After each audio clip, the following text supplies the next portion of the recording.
Olá, meninos, meninas, bom dia.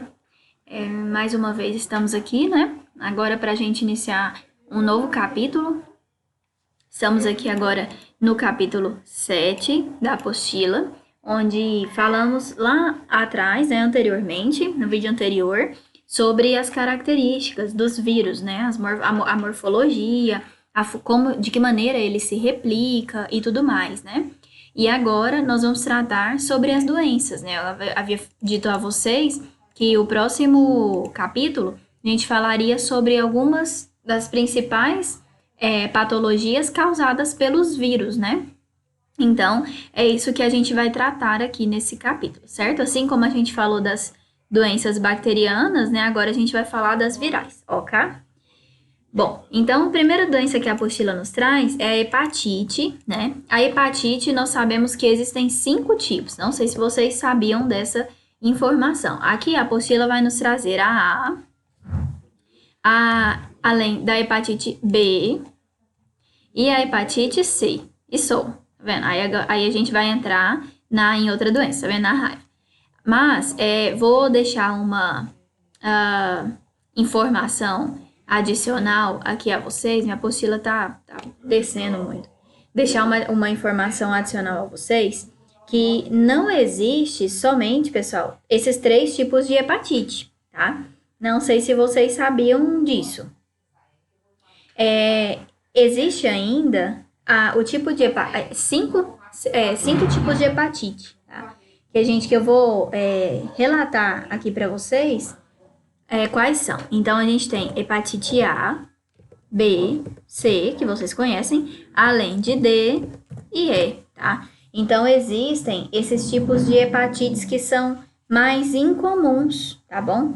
Existe ainda, pessoal, alguns autores que ainda trazem, né, acreditam surgimento da hepatite, na existência, perdão, da hepatite F, tá?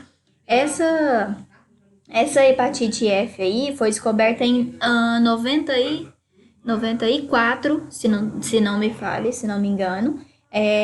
E aí eles viram, né, que não era uma hepatite A e nem uma hepatite B, né, e que também causava um tipo de lesão no fígado, né. Então, existem, na verdade, dá até mais, né, mais grupos, eu havia falado até 5, né. Então, nós temos a hepatite E, F, né, e eu vou assim, como fala, eu vou bem adiante com vocês, tá? Ainda outros também relatam,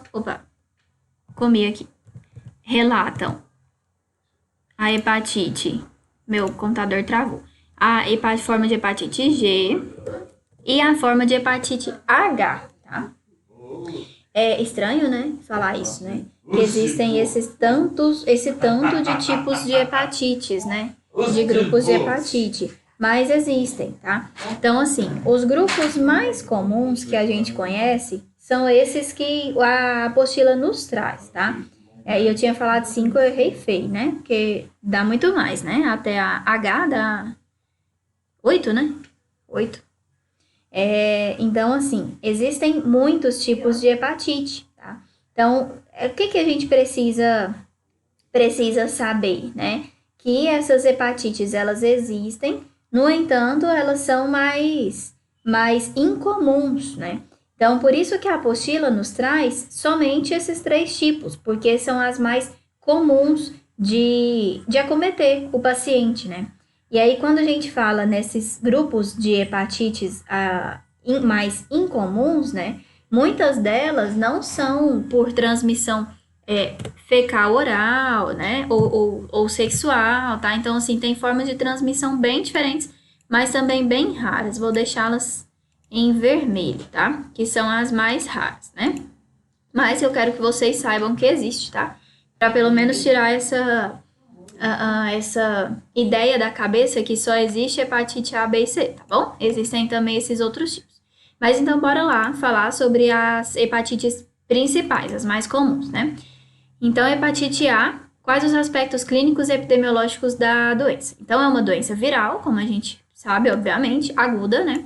cujas manifestações clínicas variam desde a ausência, bem importante, ó, desde a ausência dos sintomas até formas fulminantes, que são bem raras. Olha lá, chegando a 0,1 a 0,2 por cento no caso aqui, né? Que teria que ter, por cento dos casos. Deixa eu colocar 1% aqui. Essa hepatite A, vou resumir aqui, que se fizéssemos uma sorologia, quando a gente fala em uma sorologia, é um tipo de exame, né, que é feito através do sangue, da coleta do sangue, é chamado até de ELISA, esse exame, né, eu brinco até que quando eu tiver uma filha eu queria que o nome dela fosse Elisa, né, por causa do exame, brincadeiras à parte, essa sorologia, né, esse exame de sangue chamado ELISA, vem para diagnóstico das hepatites, por exemplo, né? Então, é possível descobrir se o paciente está com a hepatite ou já teve a hepatite em algum momento da vida, que a gente não sabe qual. Então, o que eu ia dizer é que se fizer uma sorologia, ou seja, um exame que agora vocês já sabem, né, que é a ELISA, de todos nós, né, minha e de vocês que estão me ouvindo, possivelmente que já tenhamos tido a hepatite A e às vezes passamos desapercebidos por ela, ou seja, não houve um sintoma. Então, fomos, às vezes, pacientes assintomáticos, né, como até tem a COVID aqui, né, eu vou até colocar um pouquinho da COVID no finalzinho para vocês, né,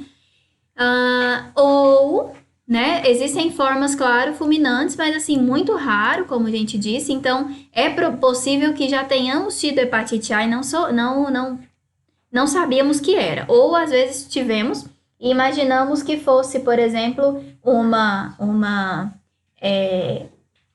gastroenterite, né, algo do tipo, comi alguma coisa e não passei bem, né, por quê? Porque olha só os sintomas. Sintomas duram, em média, 7 dias, então uma semana, né, logo cessa, e é caracterizado por mal-estar, cefaleia, né, dor de cabeça, febre baixa, anorexia, astenia, que significa fraqueza, fadiga intensa, artralgia, né, dores nas articulações, náuseas, vômitos, dor abdominal. Então, tudo isso daí são sintomas, sinais e sintomas, né, aquilo que eu vejo e aquilo que eu sinto, respectivamente, de uma hepatite A.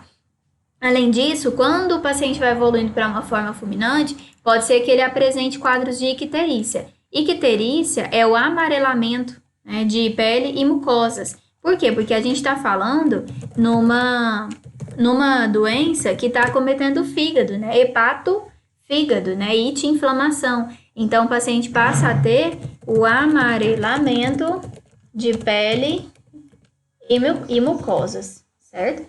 Então, esses pacientes, né, que passam a ter esse quadro de icterícia, né, pode ser que ela logo cesse, mas pode ser também que ela leve algum tempo a mais, né, principalmente se o paciente, por exemplo, for um paciente etilista, né, que a gente fala, ou seja, um paciente que faz uso abusivo do álcool, né. Então, tem esses fatores aí, certo? Qual é o agente causador? O agente causador é um vírus, que é chamado de vírus da hepatite A. É esse o nome do agente, tá? Então, ele é um hepatovírus, ou seja, um vírus que atinge o tecido hepático. É um vírus que tem material genético RNA, que vocês já sabem. Então, ele é um ribovírus, né? E pertence à família Picornaviridae, que não é picoma, tá? Tá escrito errado aí, opa. Picornaviridae. Certo? Essa é a família. Esse daí a gente sempre lê como D, tá bom? Então, Picornaviridae, tá? Essa é a família dele, né? O reservatório, homem e primatas, ou seja, pode acometer homens e chimpanzés. O modo de transmissão de hepatite A é isso aqui, pessoal, fecal oral, né? Ou água contaminada, ou alimentos contaminados. E o período de incubação é um período longo, né? A média de 30 dias, ou seja, o paciente tomou, por exemplo, uma água contaminada, uma água da torneira que não está tratada há 30 dias atrás e hoje ele começa a sentir os sintomas, né? Isso é período de incubação. O período de transmissibilidade, desde a segunda semana, antes do início dos sintomas, até o final da segunda semana da doença, ou seja, o paciente vai estar em período de incubação e já vai estar transmitindo né, sem saber. Transmitindo como? Transmitindo, por exemplo, já que é fecal oral, o paciente às vezes defeca em um lago, né, um laguinho, um riozinho, e alguém vai lá e toma essa água desse rio sem ferver, sem nada. É uma transmissibilidade.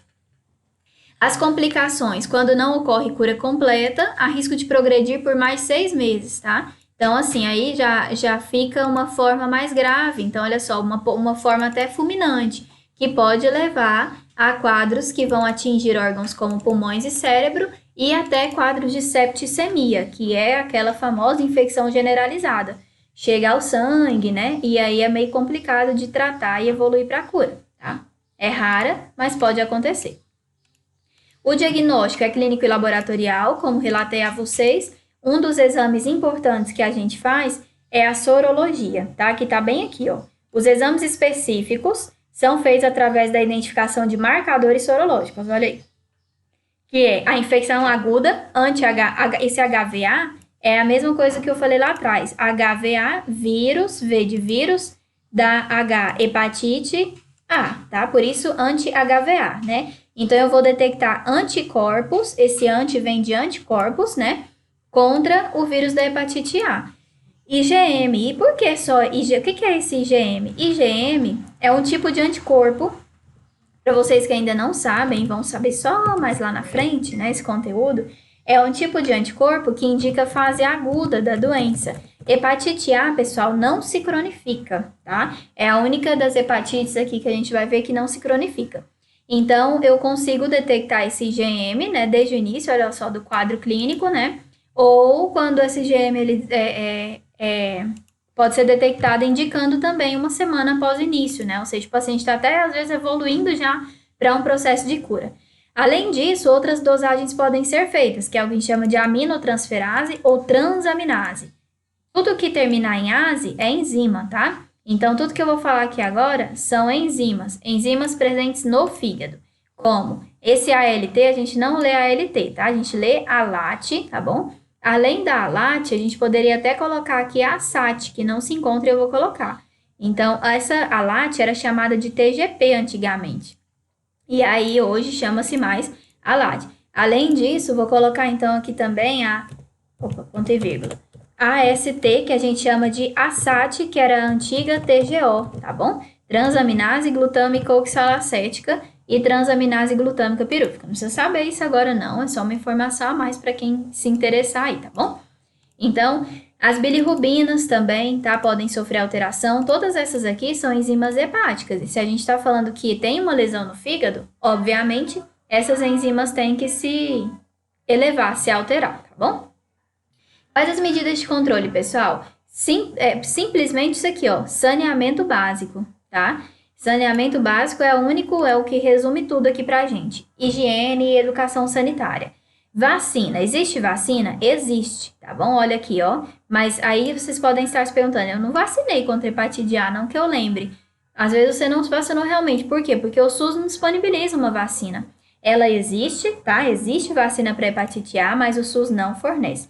Pessoal, convenhamos, né? Uma doença assim tão branda, na maioria das vezes, o SUS não vai fornecer realmente uma vacina para isso, que às vezes passa a ser até desapercebido, né?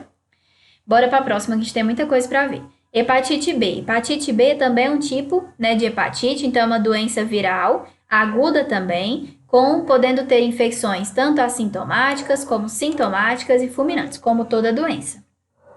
As formas anictéricas, ou seja, quando o paciente não apresenta amarelamento de pele e mucosa, corresponde a 50%, ó, de novo, comeu por cento das infecções, ou seja, metade, né? As agudas sintomáticas são aqueles mesmos sintomas, pessoal. Anorexia, fraqueza, mal-estar, tá? Náusea, são os mesmos, tá bom? Mesmos sintomas. Surge icterícia quando a febre desaparece, né? Então, o paciente pode ter a icterícia, além de colúria, né? Que é a alteração da cor, né? Da urina. E fezes acólicas. Fezes acólicas são as fezes esbranquiçadas, fezes sem cor, tá? Além disso, o paciente pode ter hepatomegalia ou ainda hepatoesplenomegalia. Hepatomegalia é o aumento do fígado. E a hepatoesplenomegalia é o aumento do fígado e do baço ao mesmo tempo, tá? Para vocês anotarem esses termos aí, por favor. E os sintomas já aparecem paulatinamente, né? Alguns pacientes podem desenvolver a forma crônica. Olha só, a hepatite B agora já tem forma crônica, a hepatite A não tinha, tá bom? E a duração, quando a gente fala que durou mais de 6 meses, a hepatite B ou C, que vocês vão ver mais abaixo, já é crônica, tá? Então tenham isso na cabecinha de vocês. Qual agente causador? Vírus da hepatite B, ou HVB, VHB, tá? Como vocês preferirem. É um hepatovírus também é RNA, só que a família dele é diferente. Lembra que a família do vírus da hepatite A era Picornaviridae? A família é Hepadinaviridae, tá? Família pertence às famílias diferentes, mas são quase parentes. O reservatório. Homem, chimpanzés, mesmo jeito. Modo de transmissão. Aqui, pessoal, já muda um pouco. Lá a gente falou que a transmissão era fecal-oral, né? Aqui a gente já tem transmissão acontecendo de outra maneira, principalmente por isso aqui, ó, relação sexual, tá? Então, a hepatite B, ela pode ser considerada uma IST, ou seja, uma infecção sexualmente transmissível, tá? Hepatite B pode ser uma IST. Além disso, através da via parenteral, para se falar de via parenteral, a gente vai lembrar de parente, né? Parenteral, parente. Parente tem o mesmo sangue. Então, a via parenteral é aquela via, é aquele modo de transmissão que é transmitido através do sangue. Então, por exemplo, quando você faz uso de uma agulha contaminada com o sangue de outra pessoa, faz uma tatuagem que pode entrar em contato e contaminar, perfuração da orelha, injeção, tá? Ou transfusão sanguínea, tá? Aqui ela também. Tudo isso são formas de transmissão parenterais. Além da transmissão vertical, que a transmissão vertical é aquela passada de mãe para o filho, tá bom? Essa forma, aí para não acontecer essa forma, né? O médico tem que optar pelo parto, o parto cesariana, né? Para não entrar em contato com o sangue da mãe, né? Porque o parto normal vai ter esse contato, né? Então, mas a principal forma de transmissão é a via sexual, tá? Período de incubação em torno de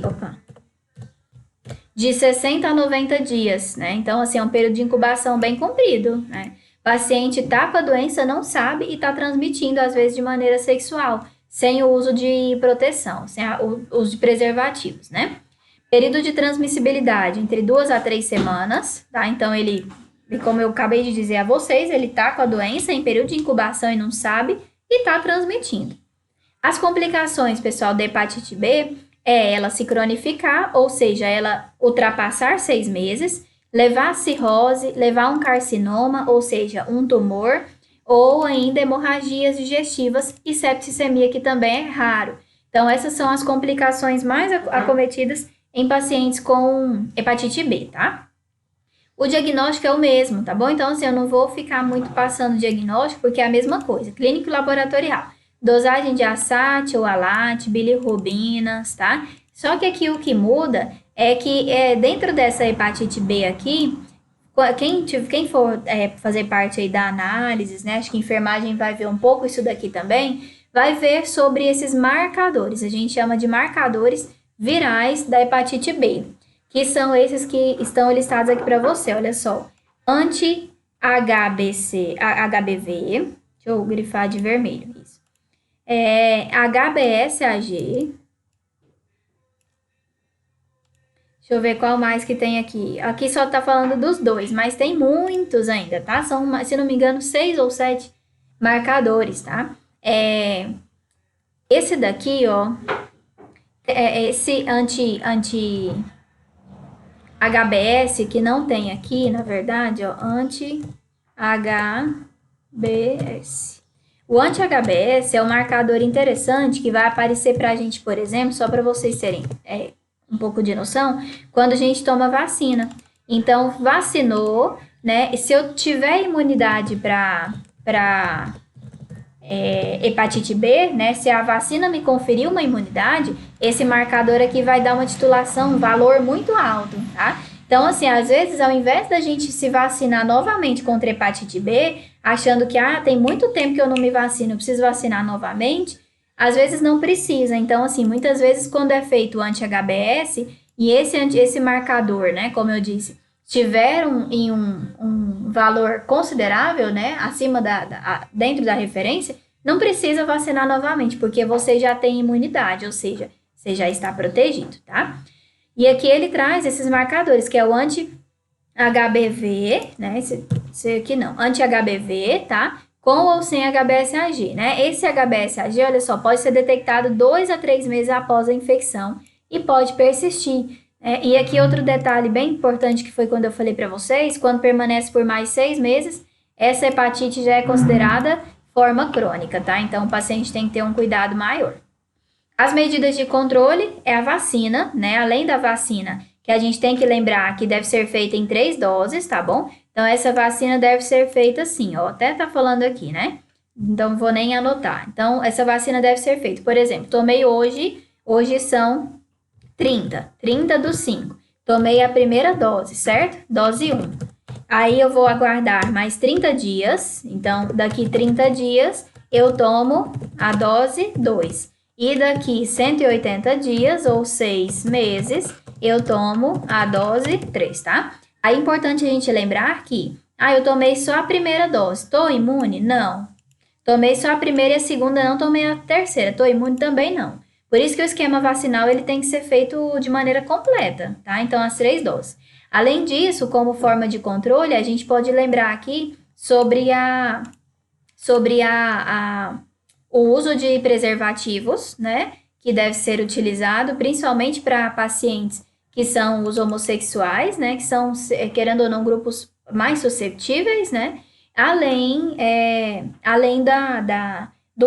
dos cuidados aí, né, nos bancos de sangue, tá, que fazem, né, essas transfusões de sangue, que tem que estar bem atentos ao sangue que vai ser transfundido.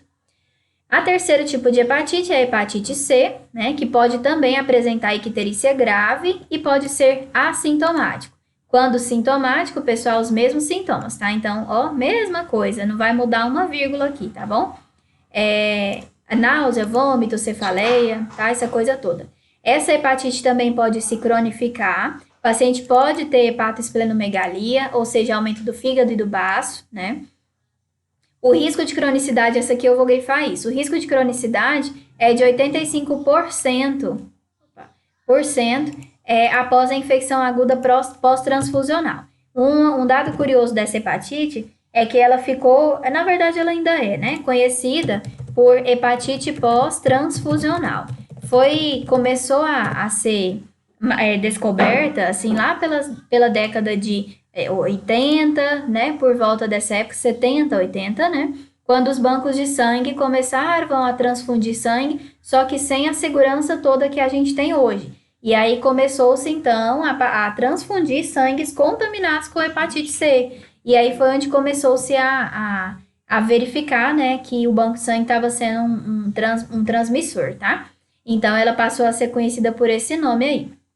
Tem uma letalidade bem elevada, tá? A hepatite C. Então, tem que evoluir para um tratamento. E já existe, sim, cura de hepatite C, tá? Existem alguns medicamentos aí bem bons para hepatite C. Então, o vírus é o vírus da hepatite C, ou HVC, HCV, é constituído também por RNA, é um ribovírus, e pertence a outra família agora, Flaviviridae, tá? Outra família. O homem e chimpanzé, né, do mesmo jeito, tá bom? Forma de transfusão, então, principalmente transfusional, mas também existem relatos de transmissão sexual e de mãe para filho, que é a vertical, como eu falei lá atrás. Vertical. Opa. Aí. São menos frequentes, mas existem. Período de incubação, em média 5 a 10 semanas, um período longo, né? Transmissibilidade, desde que começou, né, a primeira semana, antes do início do sintoma, como vocês já sabem. E as complicações são as mesmas também, ó, forma fulminante, septicemia ou hemorragias. Diagnóstico, não vai mudar nada, só que aqui a gente só vai ter um marcador, que é esse aqui, ó, anti-HCV, tá? Só esse marcador. Além dos outros que vocês já estão carecas de saber, a SAT, a LAT, bilirrubina, tá? Então, o anti-HCV pode ser feita a pesquisa do material genético do vírus, que é o RNA viral, ok? O controle, de que maneira o paciente pode evitar, né, essa doença aqui? Principalmente preservativos, tá aqui o uso de preservativos, esse uso de seringas descartáveis, né? Esse pedaço aqui, pessoal, que fala não doar sangue, eu não concordo com isso aqui, tá? Eu vou até tirar, porque né, a apostila nos trouxe, mas eu não concordo, porque eu acho que não doar sangue não é um ato de proteção, né? É um ato de muita bondade, de muita ajuda. Então, eu vou colocar assim, ó. Exame, critérios, critérios, ai, perdi a palavra aqui, meninos. Critérios exatos, vou colocar assim, para transfusão. Exames, né? Exames que são bem realizados dentro de um banco de sangue, tá? Então, hoje a gente não tem mais essa forma, assim, de transmissão, não, pessoal, pra ser sincera pra vocês, né? Eu como falando como biomédica, o banco de sangue hoje, ele é muito seguro, muito eficiente mesmo, tá? Então, assim, esse não doar sangue, eu acho que tira isso daí, porque, né, se fosse assim, então, você entraria na mesma, não ter filhos, né? Porque mãe para filho é uma forma de transmissão, né?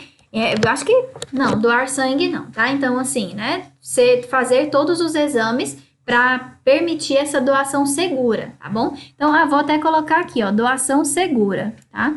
Vou colocar essa aí, doação segura é uma medida de controle, tá? Ok? Então, isso é um pouquinho sobre a hepatite A, B e C, para vocês saberem um pouquinho dela, né? O básico sobre ela. E nos vemos no próximo vídeo com a continuidade das doenças, seguindo com a raiva, tá? Até a próxima.